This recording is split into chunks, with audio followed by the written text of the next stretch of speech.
All right, Megan, you want to go ahead and get started? Sure. Thanks, Gibby, for including me. I'm Megan, Director of Leadership and Awards with ACTE. I just wanted to do a few housekeeping announcements for everybody, and then I'll hand it over to Gibby and your policy committee, who will lead you through what will hopefully be a relaxing and just a fun, brief webinar today.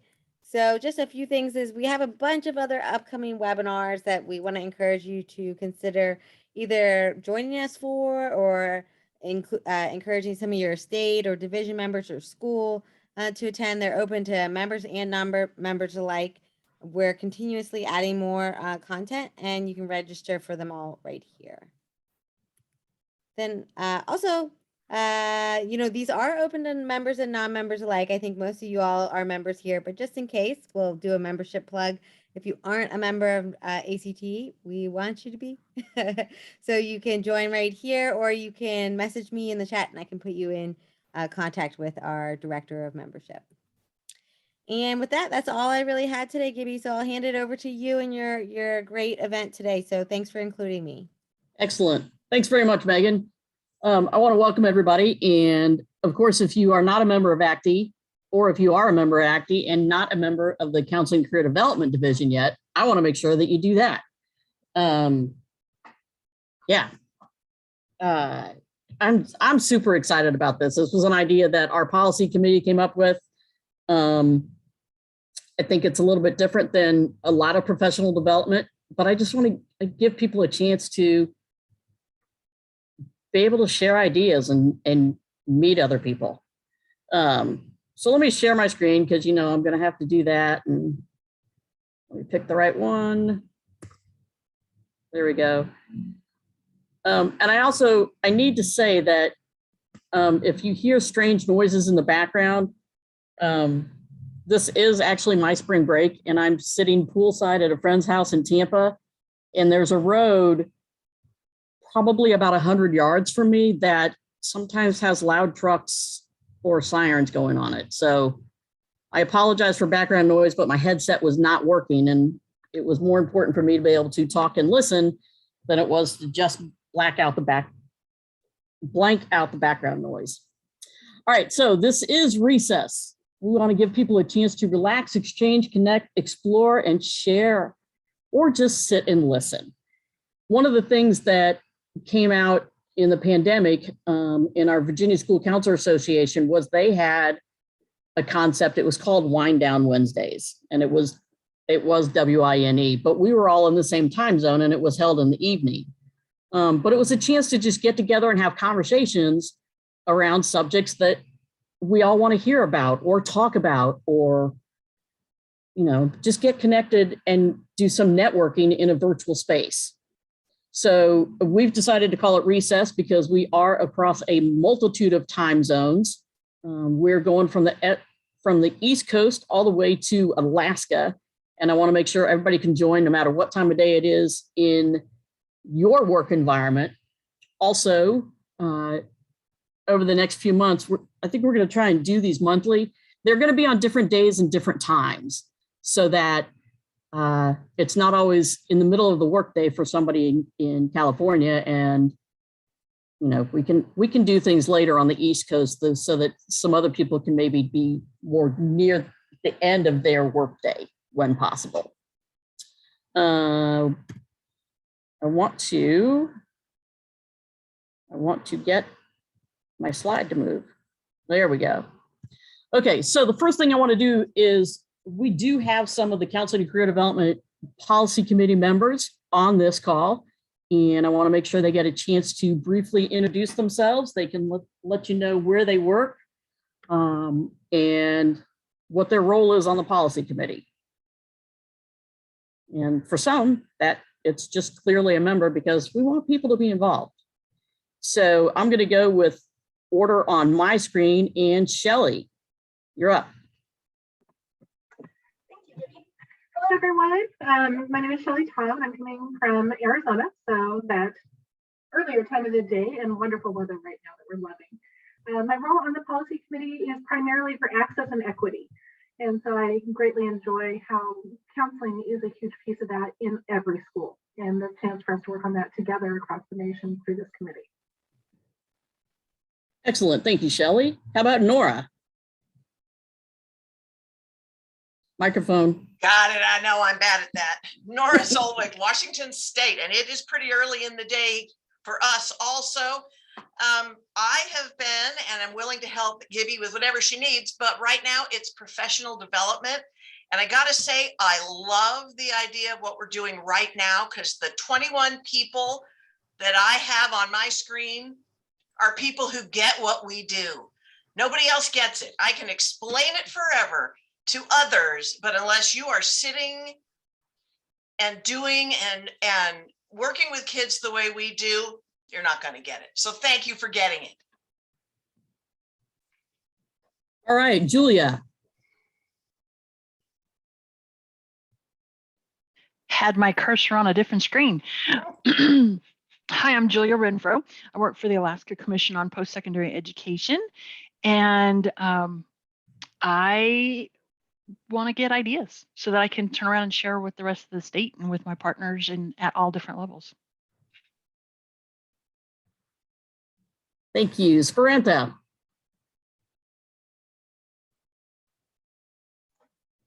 Hi, everyone. I'm Sparanta Cleese. I'm in Phoenix, Arizona. I work for Westmec. We're a large career and technical education district. I am a post-secondary partnerships manager, so I'm in a counseling role, but with more of a specialty as a post-secondary administrator. And as far as the committee function that I have for ACTE, I work with awards. Excellent. Thank you. Margot. Hello, everyone. I'm Margot Perkins. I am the director of CTE ROP for Fresno County Superintendent of Schools here in California. And I'm actually new to the committee and excited. I've been a member for a while, and I've just been able to have the opportunity this year to participate a little bit more. And I'm hoping to help with professional development. So look forward to continuing to see everybody. Okay, Brooke is another one of our policy committee members. She is currently driving and listening. Can you talk, Brooke? Hi. There you go. Yeah. Hi, I'm Brooke Cush. I'm from Oklahoma. I work at a technology center where I am a career counselor, serving about 800 students, and I am the Region 4 representative on the policy committee. Excellent. Is Jen Mcguire still on? Yep, right here. I'm here. Okay. Somehow I lost you in my feed, and I'm okay. And your Brady Bunch images. Yeah. I'm Jen Mcguire. I am the Region 1 representative, and this is my first year on this committee. I'm from Cape Cod, Massachusetts, and I am a school counselor at Upper Cape Cod Regional Technical School, which is in Bourne, Massachusetts. Excellent. So as you can see, our committee members just are going from Massachusetts to Alaska, which I think is really pretty cool. All right, so next thing we need is we kind of need to know who our audience is, like who is here. So if you wouldn't mind putting in chat either what your role or your job title is, and you can do it in brief because I know that some people's job titles are really long. So if you can do it briefly, and we can look at who we've got here. Oops.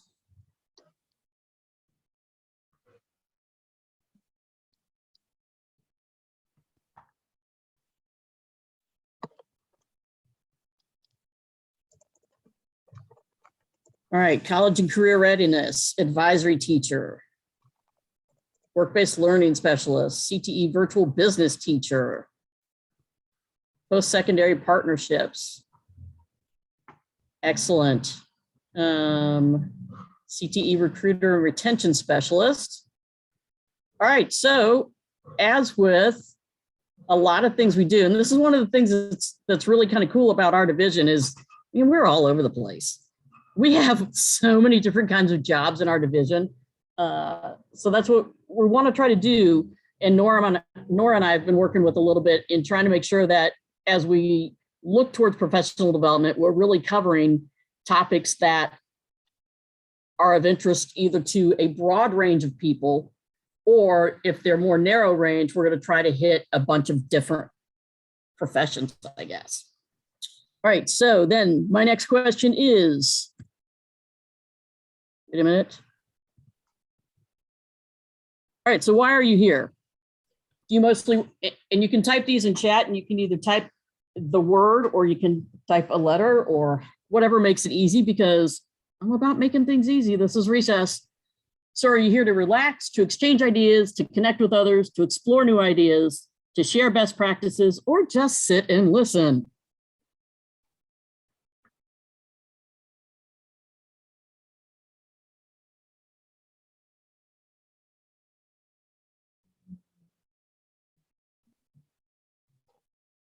All right. Share and connect, sit and listen and exchange. Excellent, excellent, excellent. All right, so we got people, again, with all different ones, and that's awesome. So what we're going to do is some of our policy committee members have some ideas. This month's topic is, wait, promoting CTE to students and families. So the policy committee has got some topics that we're going to cover, but then we really do want people to have an opportunity to talk and share ideas. So I'm going to start briefly. I was trying to think of some of the things that we do in our school district that I think have really helped us with promoting CTE. You know, I think some of us still are, well, okay, in my district anyway, I'll say still dealing with, oh, my child's not going there, they're going to college. Well, yeah, a lot of our students go to college, hello. So, you know, sometimes it's still like changing that mindset a little bit, but we're getting there. So one of the things we've started doing, and we did this pre-pandemic and we're going to get back to it again this fall, is first of all, our district motto is opportunity ready students. So with opportunity ready students, what we're trying to do is we want our students to be ready for whatever opportunity comes their way once they graduate. So we've started going to middle school orientations, and specifically 6th grade orientations, so that we can talk with them about the importance of career exploration and what our school district does in grades 6 through 12. Very briefly, tell them that, but at least 6 through 8, so they've got an idea there. Talking about elective choices, you know, whether it's career and tech ed, Burton Center for Arts and Technology is the program in the school that I work at. We actually pull from all 5 high schools in our district. Talk a little bit about apprentices and work-based learning. Talk about, we want students to become career ready. And ultimately, we want them to be opportunity ready once they graduate. And we also go into talking about, this is a handout that we give them. And Megan, I'm pretty sure you can get me people's email addresses after this, or you can send a presentation to people so everyone has this. But this is a handout that we give to parents. And on the back, we very simply define things that parents are going to kind of need to know about their students as they go through middle school and high school. So we talk about what academic and career plans are. That's a requirement in the state of Virginia and also a lot of other places. We talk about Burton. We talk about the career clusters, career exploration, career ready preparation. And this is one of the things that I really touch on a lot, because I want parents of 6th graders in particular to understand that some students can get the training that they need in high school. They can earn industry certifications in high school and go right into the workforce, or armed services, or trade school, or 2-year colleges, or 4-year colleges. They're all viable paths. And I think the younger we can talk with students about that and then get their parents on board with that, we're getting more and more away from the everybody has to go to college, because that mindset makes me crazy. So, yeah. And last few things on there, we talk about interest inventories, opportunity ready students, student registered apprenticeships, and work-based learning, all those things that we want people to know of. Now, here's what I have learned in doing this is that middle school parents are ecstatic, especially if it's their first child, because they don't know what's to come. They don't know what middle and high school are going to be about. That's why 6th grade orientation is great, because you know what? That's where you get the most parents. As the years go on, the numbers drop down during orientation, but 6th grade orientation has a lot of parents there. And I cannot tell you the number of parents that, they're ecstatic. They thank me. They email me afterwards. They call me and say, that was great. Thank you for doing that. So that's my spiel is the younger we can get them and the younger we can get, the younger we can get the parents, but I think you know what I mean. 6th grade parents, when they're still listening and very intently on everything going on, I think that's where we can really connect with families. All right. Shelley, I know that you've got something to share that is also very important. Do you want to, I'll stop sharing my screen.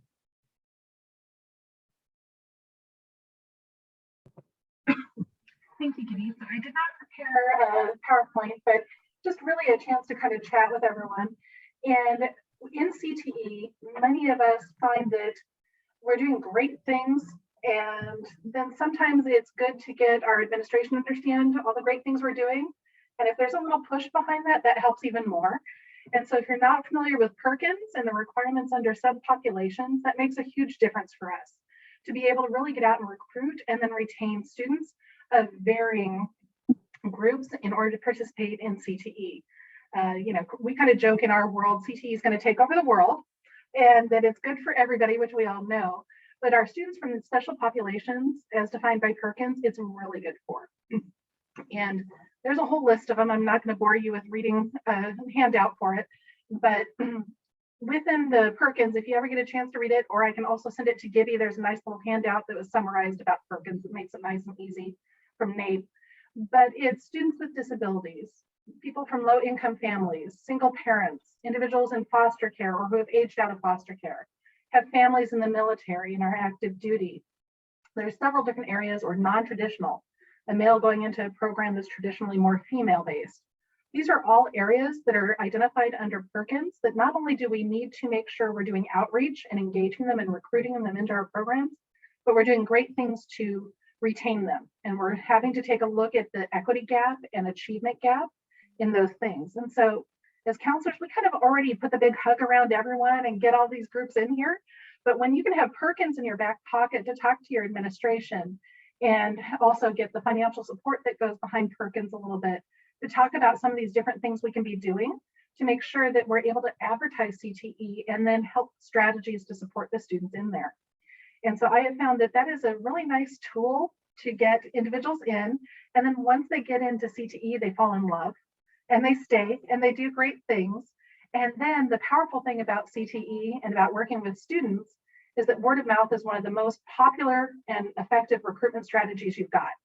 So the great things we're doing every single day in our CTE programs, our kids are talking about, and they're telling their friends, they're telling their family members, they're telling their grandparents, and it just keeps going from there. So when I talk with our teachers, if what you do each and every day is your best recruitment, and that engagement and that hands-on delivery and how they can figure out it's relevant to their future goals, that all is your biggest recruitment piece.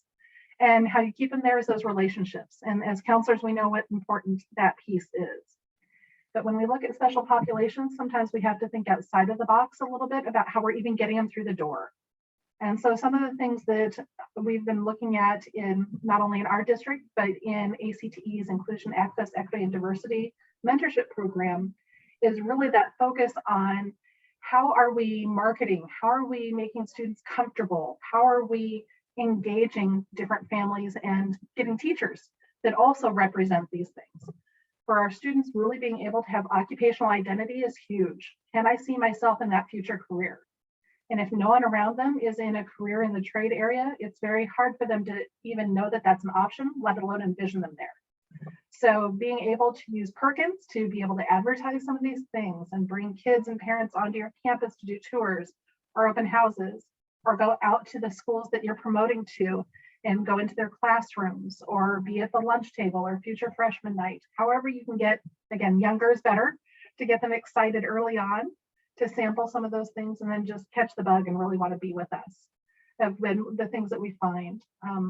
In Westmic, one of the really exciting things I would say that we've done to help capture this group is we actually have vans now that we will take and go out and pick up to 5 students and 1 counselor at their high school and bring them on a tour of some of our programs, so that there's also not that barrier for being able to secure a bus and pay for transportation and get someone to come out and see it.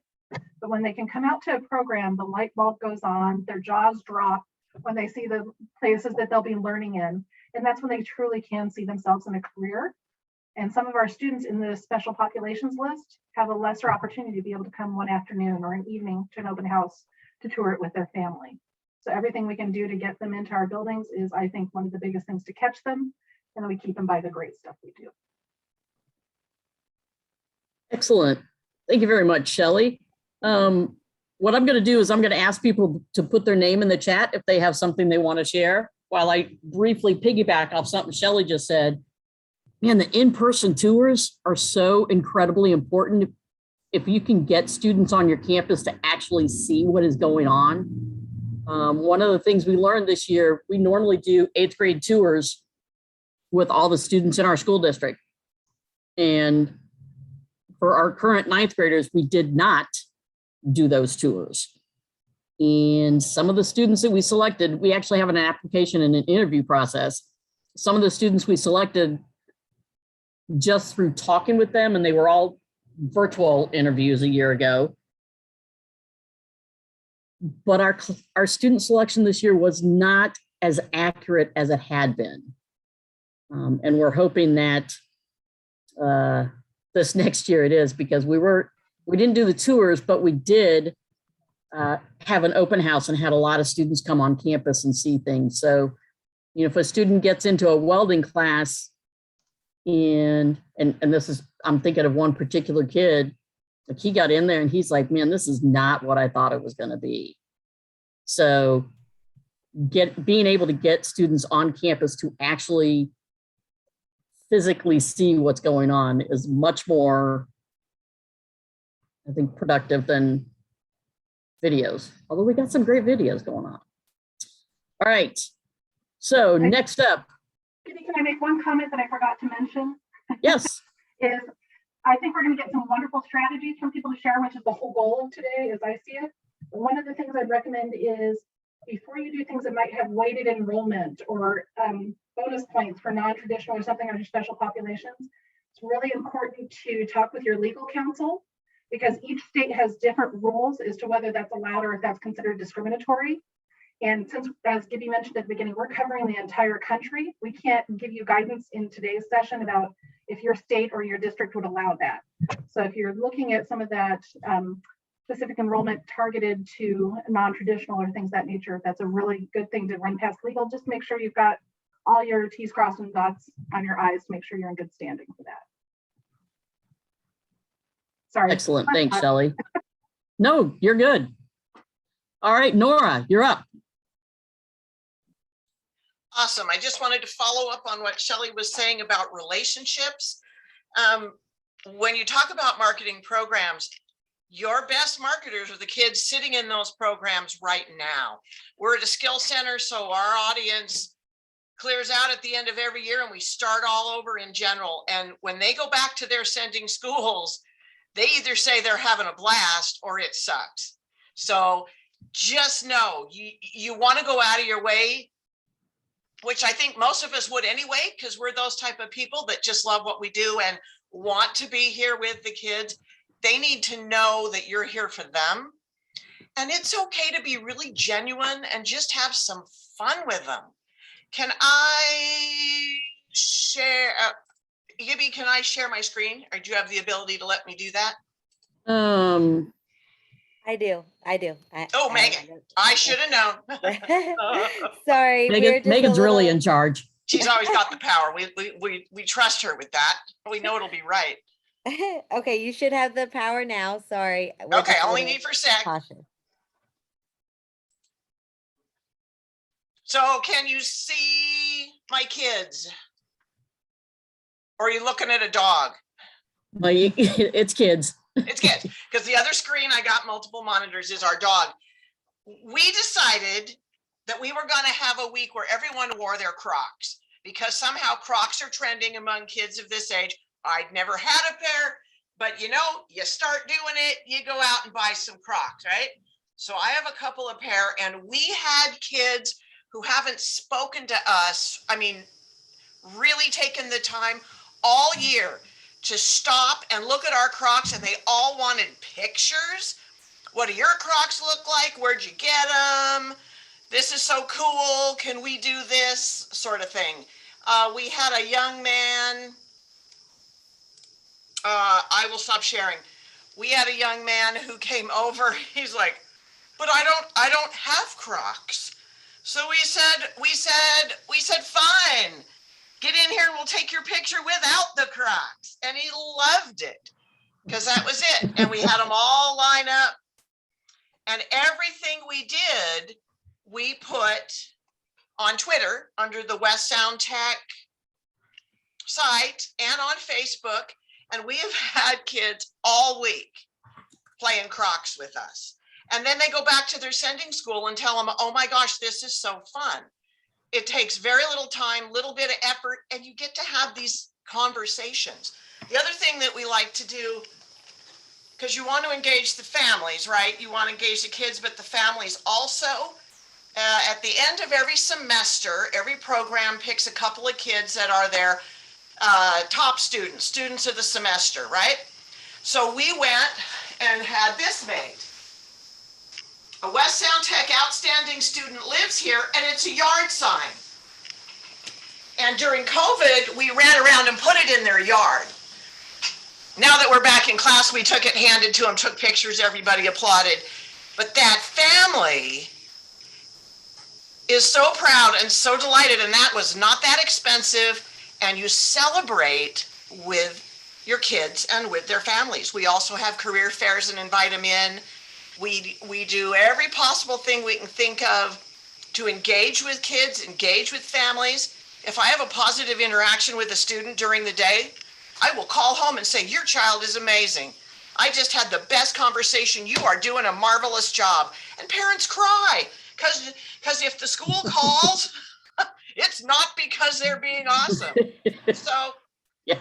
you know, you just, if you really enjoy what you do, that just adds to it. It's all inexpensive, it's all fun, and they talk about it for a long time. Relationships are absolutely key. Okay. Fantastic. Fantastic. Thanks, Nora. All right, Margot, you're next on the list. Okay, well, I'm going to piggyback off of Nora and Shelley. One thing that we, as a school site, when I was back at the school site working with the counseling office and really trying to be intentional with some of the things we were doing to promote CTE in our district, we went in and we changed a few events, the typical events, the A through G night, which is the college requirement night. And we changed the name and included getting ready for high school and beyond, and then made sure that we pulled in apprenticeships and pre-apprenticeships and work-based learning, and focused on skills and different programs and requirements for CTE. So we tried to look at those types of nights that we had for parents and how can we incorporate CTE. And then of course the CTE nights with hands-on and inviting the middle school, all the typical stuff, the CTE signing night where, you know, we've seen them signing for colleges, but we've also had CTE signing nights where they've received, you know, scholarships or jobs at PG&E, you know, just even summer programs and stuff. So we took a look at all of those types of events and decided, oh, we can really shift this event to include CTE, or we can have a CTE focus, which traditionally wouldn't have been. Our awards night, our mascot was the Horned Toads, and our Horned Toad was called Oscar. So we had the Oscar nights. And at Oscars, it was really heavily academic, what they were doing, all the scholarships. And so we made sure we really promoted CTE at that night, because you're getting a lot of parents at those types. If their kid's getting an award, you're going to see a high school parent, typically. Probably not back to school night or, at the end of the year, but, if they're getting an award. So we took advantage of that. So I would just say, look at your events, even if they're traditional, how can you change it up? Bring CTE in. And that was just one intentional way that we really were trying to just shift that mindset of our parents and our students. Another thing we did was a parent survey. So as we started the conversations with staff and counseling, we needed to really understand what was the mindset of our community and parents at different grade levels. So the CTE surveys, like, what do you think about CTE? What's your view on it? I mean, it was simple questions that we went out to the middle school and surveyed parents and students, and surveyed high school parents and students. And really, that was kind of the springboard of, and it came back pretty positive. So we knew we were kind of doing a really good job in promoting and pushing CTE. So our local community knew about programs. And we did a huge push on social media. So I know we all use social media, but we really focused on skill. What were the skills the students were learning? And it wasn't just about, oh, we have this, we have that. We really were intentional in what we were posting, how we were posting it. So those were just some ideas that we did when I was back on the site. At the county office, if I could share my screen, Megan. We're keeping Megan on her toes. Oh, I know. Sorry, let me see if I can change this, Margot. 1 second. Sorry. No worries. You should be able to right now. You can. Okay, let's try this. Yep. Okay, can you see that? Let's see. Yep. And I Oh, nice. I changed Okay. the settings so anyone can share screen. So. Okay, so at now that I'm at the county, we have a it's a career fair, but we call it the expo, and it's really for a region. We get people from all over the state that will come in, and vendors that will come in, and our local students. And it was a typical, we probably have about 2,000 students and parents that come through. And one thing we did was change up the poster. So we had a nomination from all of our local districts. We serve 22 high school districts, and had them nominate one of their CTE students to be on the poster. So this was something new that would kind of evolved. And these posters then go into the community, and they're at the Perco's restaurant, or they're at the district office, or they're at, just locally kind of up. We encourage them to put it up so they can see the local students and the classes they represent. And so this is something that we did every year, but you could scale it down for your school site. So even though this is a county event, this could be something that you could do to help promote and put them out, or it could be a banner on your social media. And we also changed up the career night. So it wasn't the typical where there's vendors. We made sure we had employers. We added the experience component to it. And basically that was hands-on things. So we had our careers, we had an interview process where we brought in the HR from the county, Fresno County office in, and they had a mini interview kind of seminar, and then the students were able to practice. So we have these hands-on events before the actual expo. So if you do have a career night at your site, you might want to consider maybe you can add in some smaller experiences and just kind of expand it out. And again, with parents are coming and there's employers there, and one of the other things we did was we brought in some local industry partners that were in building construction trades. So they were doing events and building things prior that day. So the kids would come in at like 9 o'clock, and then the actual expo wasn't until the afternoon. So we would give them these hands-on experiences in the day, and then the parents could come through. And see that. So I just wanted to throw that out there, even though it's a countywide event. You could scale it down and you could do some sort of promoting in this area. So Excellent. all I have for Excellent. you guys. That's good stuff, Margot. All right.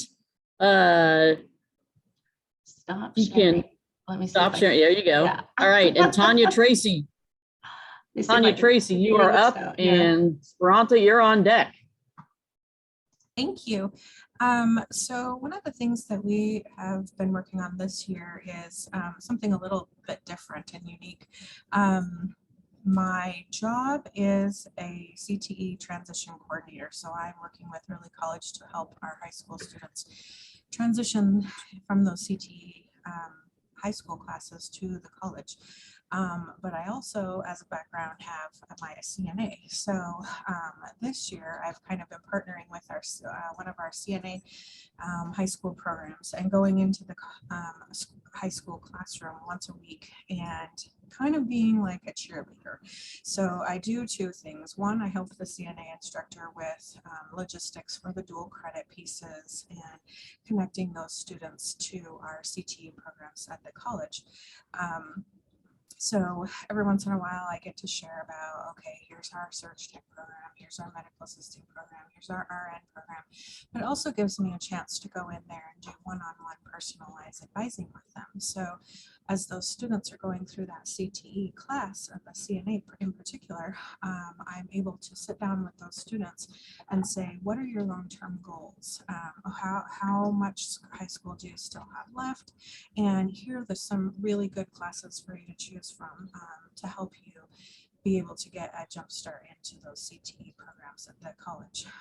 So they are taking purposeful classes. They're getting high school and college advising in the classroom, personalized right there. And then I also have really great, obviously, relationships with the teachers here on our campus. And so we have recruited them also to be guest speakers within those health professions classes as well. So our Surge Tech instructor invites the high school teachers over to the college so that they can see what's going on in the classrooms and be able to share that with their classrooms. But our Surge Tech teacher is also going out into the health profession classrooms and being a guest speaker for some of those topics as well. So she's helping promote the Surge Tech world to the high schools.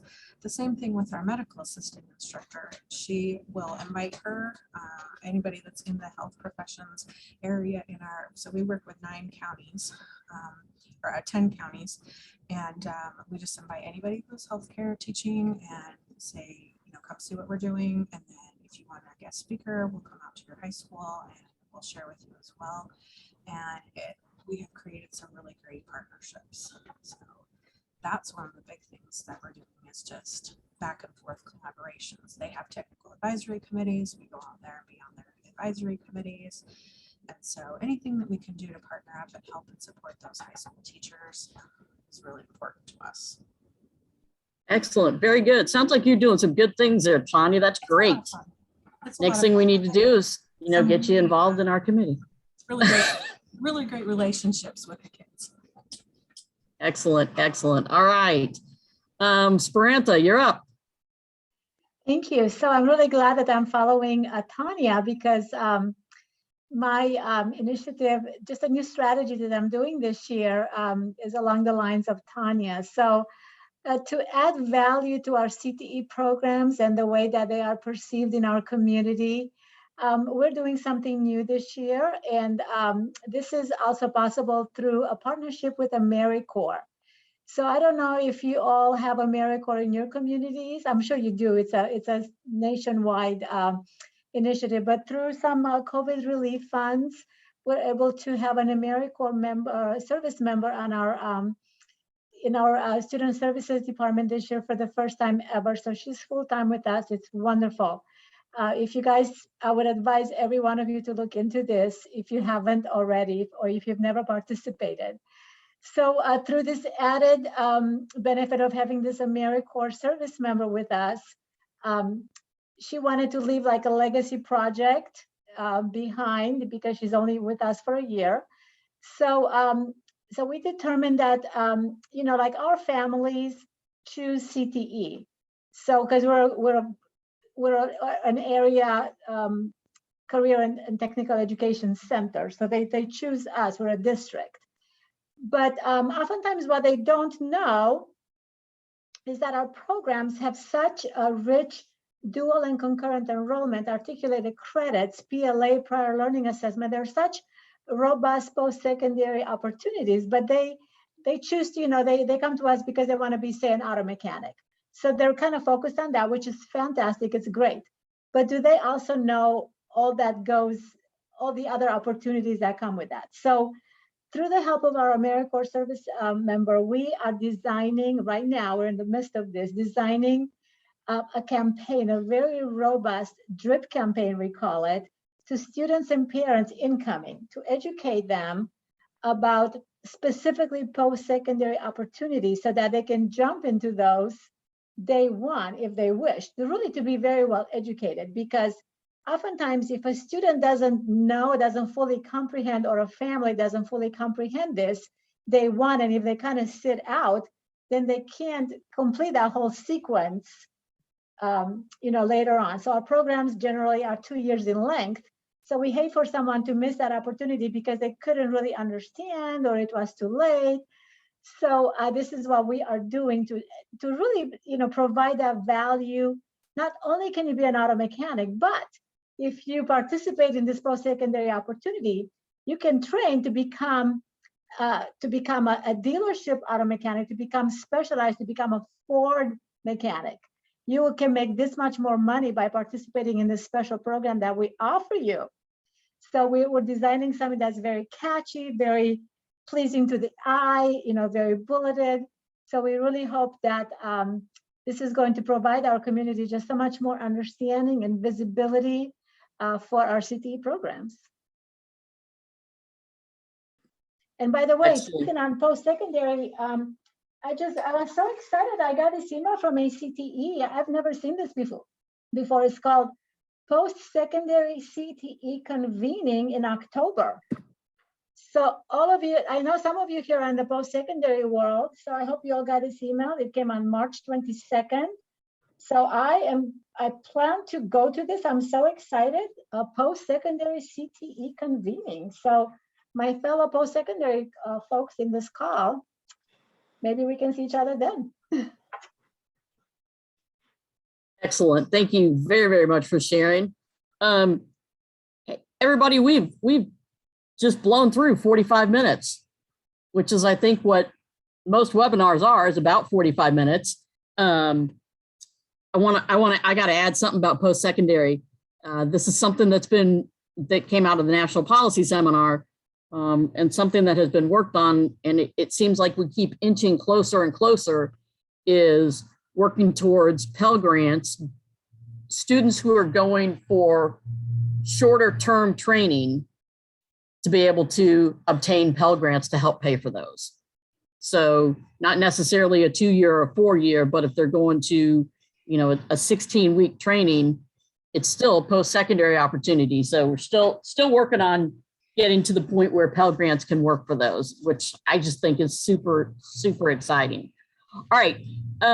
With that, yes. Can I say as a state, we've been meeting with our state representatives virtually since they weren't in DC the last 2 days. And my little bullet, the part that I always get, is to talk about the Pell Grants and the need for them to be available to students who are not college going, degree going, but that certificate. And I always tell them, the students who come into your welding program and they've already earned 16 credits at the local community college through dual credit, which is fantastic, just need to go there and do a little bit more to get the certificate and go to work because they want to go to work. We have a huge need in our community. Some of them support their families. We've got all these things.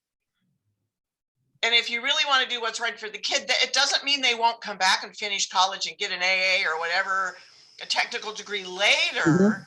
But we have to address their needs right now. COVID has changed the way they're doing things. And we've had wonderful response. I think we've met with four in the last 2 days, and they all got it, and they all agreed they were gonna look, well, they always tell you that probably, but they were going to look into it and that they understood how you tell a story so they understood why it was important to certain kids who didn't want to do that. Excellent. So we just got to keep saying it. Excellent. That's right. We got to keep getting that message out there. All right. Julia has her hand up. I have to call on her. Just, I don't want to take us right up to the end, but there's a few things that are a bit different in Alaska. One is our Alaska Native population. They have set up things a lot differently than American Indian populations have, as far as how they manage their corporations and their subsidiaries and those kinds of things, and how they break things down regionally. And so we are looking at adding a lot more of the cultural components. So hopefully we can talk about that in another session that we have. But something that we have to look at when we're marketing our programs to students, when we're talking to them, is that in their culture, it's a very storytelling culture, and they don't process things as quickly as far as being ready to respond as we do. They stop and they think about it a minute. So we always have to stop and kind of count to 3. I talk fast. I've lived all over, one of those special populations, military dependents. I had 14 schools before I graduated from high school. And I was never invited not to return. That's all because I had to move with the military. So I talk really fast and I love what I do, so I get excited. And so that's something that we've had to find out in our school districts, is we even kind of, you say, okay, I'm going to give this opportunity to everyone, and you tell everyone all at the same time. Well, they found that they were not getting enough Alaska Native students applying and then going to the CTE programs, whether they're in the CTE building, school building, or whether they're transferring back and forth between schools during the day. And so they found when they brought those students out separately and they spoke to them, and the students in the room were very much more like them, that there was a huge increase in the number of students who were interested, asking questions and picking up on those opportunities. So something to look at there. Another thing that we have a little bit of different issue here with promoting programs is the students don't get to see these occupations. Even in the school district I live in, which is just this school district, is the size of West Virginia. And so it's 4 hours across to just straight drive on a good day with no RVs in front of you. And so 2 hours north of me is the south side of the Denali borough. And those students, when I went to the career fair there, everyone except for me was wearing a brown uniform because they all worked for the Park Service. So how do we tell students about all these other kinds of occupations? And so when COVID first started, I belonged to another group, the State Leaders in Career Development. We have monthly meetings. And Sheboygan County came on and they were talking about these job shadows. Some of your states might participate in them. But I was able to bring that into Alaska, and we have Alaska Live job shadows. And so we had a committee who said, this is the career cluster we should look at. We other people pick out the visitors who are going to come in. And then I do the legwork, much like Megan was doing the legwork on the presentation here. But we bring them in and we invite students across the state. And so I was able to record those. And what we found after the first one was we did oil and gas first because that's where our money is in Alaska. And we found out that the students wanted to know, where can I get opportunities before I even turn 18 years of age? And so when I did the second one, we did 4 of them last year. And when I did the second one, I started inviting the partners that have the pre-apprenticeships, the apprenticeships, the camps, those kinds of opportunities, scholarships and the grants to come in and speak about what they have offered even before the students turn 18. And I've posted those videos into YouTube and put them on my website so that students and families can get those homeschool students. This last 2 years, our homeschool population has absolutely ballooned. I don't know about your neck of the woods, but I mean, from one of our largest ones being about 500 students to now 3,500 students. I mean, ballooned. And so that's some of the things that we look at here, being able to show them those occupations. I learned about new occupations. I'm fascinated by occupations, and I learned about new ones. But our CTE plan in the state of Alaska does state in strategy number 1, every student should have a personal learning and career plan. That's what we call it, a PLCP. I don't know when we'll ever get to will have, because, you know, you tell somebody in Alaska to do something, they kind of go the other direction. But that's one of the things I'm charged with, is making more awareness around personal learning and career plans. And my system that I run, I have the benefit that I get to talk about this all day long with everyone. But they asked me to create a document for parent engagement. So I took that after I created the document, I took it to the PTA, the state PTA meetings, and they said, you know, half of them raised their hand, do not show me not one single more thing as a piece of paper in my kid's backpack. So we have it online and they can print it when they want it. Half the room said we want to look like the newsletter. So the front half says, you know, it's why would you be involved in your students' personal learning and career plan? Why would you get engaged in that? What's some of those deadlines that you need to know for financial aid and those kinds of things? The FAFSA, when is it open? What's those acronyms, that alphabet soup we live in? Across the bottom. And then the other half of the room said, we want it to look like a checklist. So the backside has got your 7th through 9th graders, it's got your 10th and 11th graders, and it's got your seniors. And just like you mentioned before, a lot of times they wait till they're the senior year and they go, oh my gosh, I should have been doing this stuff all along. And then they see 7th graders, I should be talking to my younger kids about this. And I've even had people in my presentations turn around to all their kids and go, well, I know what we're doing for family night. So just some additions there, but I do I love this format, and I look forward to, I'm going to put the state leaders meeting in here. It's nice to have ACTE representation in that meeting. And so there is a little registration for it if it happens to work at a time of day for you guys. And I hope we can have more conversations going forward. Thanks. Excellent.